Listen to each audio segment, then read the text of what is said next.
what'd you do last Wednesday night when you said you went to see a band? I went to the movies. With who? By myself. What'd you see? Spider-Man 3.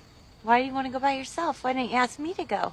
Because I needed to get away, you know, with work and you and the kids. Sometimes I just need some time to myself. I need time for myself. I want time for myself, too.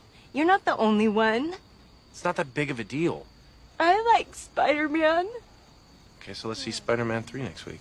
I don't want to go see it now.